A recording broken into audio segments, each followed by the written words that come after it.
Netanyahu और उनकी अहलिया चोर हैं और बेटा नाफरमान। सही सुना आपने, ये हम नहीं कह रहे हैं बल्कि एक बड़े पॉडकास्ट की तरफ से बात कही गई है और ये पॉडकास्ट नश्र हुआ है इसराइल में। जी हाँ, सही कह रहे हैं हम, जो इत्तलात मिली है उसके मुताबिक नेतन्याहू और उनकी अहलिया चोर हैं और उनका बेटा नाफरमान है। ये राज फाश कर दिए गए हैं, सिक्योरिटी चीफ ने राज फाश किए हैं। किसकी जानिब से ये बात कही गई है ये भी जान लेना जरूरी हो जाता है।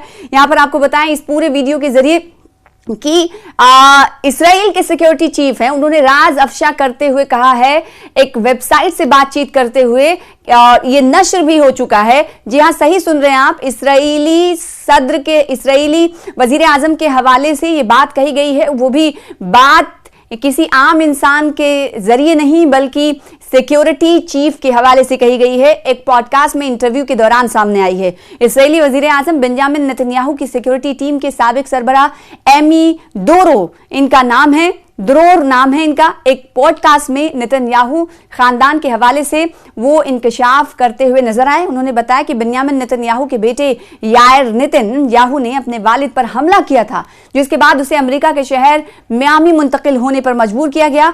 और साथ ही एमी द्रोर के मुताबिक ये हमला उस नौइयत का था कि सिक्योरिटी को मुदाखलत करना पड़ी।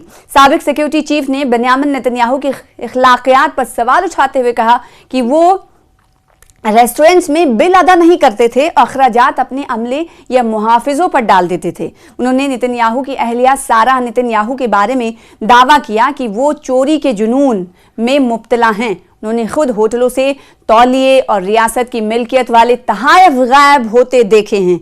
एमी द्रोर के मुताबिक हालिया बरसों में सारा नेतन्याहू घर में ताकत का असल मरकज बन चुकी हैं। उन्होंने ही बेंजामिन नेतन्याहू को अदालती तस्फिये से रोका था ताकि वो बाअसर ओहदे पर बरकरार रह सकें, क्योंकि वो अपने बेटे यायर को अपने वालिद का जानशी बनना देखना चाहती हैं।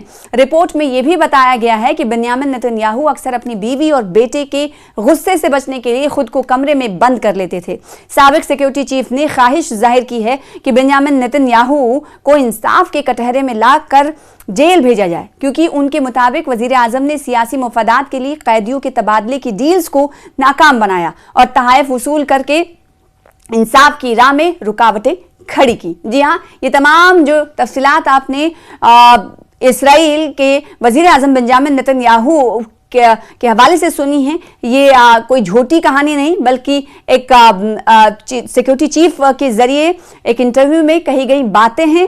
और जैसे ही ये इंटरव्यू नश्र हुआ वैसे ही कहीं ना कहीं इसराइल की बुलंद बांग दावों और साथ ही साथ दूसरे मुल्कों के साथ रवैयों और दूसरे मुल्कों को धमकी देने जैसे पूरे मामलात एक बार फिर से सामने आ जाते हैं कि घर में किस तरीके से इसराइली वजीर आजम की चलती है और बाहर किस तरीके से दूसरे ममालिक को इसराइल परेशान करता है। सियूनी ताकत के जरिए, आईडीएफ के जरिए फिलिस्तीन और गजा पर हमेशा बमबारी करता है, यहाँ तक कि फायरबंदी मुआहदे की खिलाफ वर्जी भी लागू है, उसके बावजूद भी दूसरे ममालिक को परेशान कुन हालत में ढकेलने से बाज नहीं आता इसराइल। और खुद ये माना जाए, जो ये खबरें अभी हम सुन रहे हैं कि घर में किस तरह की चलती है इसराइली वजीर आजम बेंजामिन नेतन्याहू को, इस रिपोर्ट के नश्र होने से सारी बात आया हो जाती है। तो कहीं ना कहीं ये कहा जा सकता है कि इसराइली वजीर आजम भले ही दूसरे ममालिक को धमकी दे दे, धमकी आमेज खतूत दें और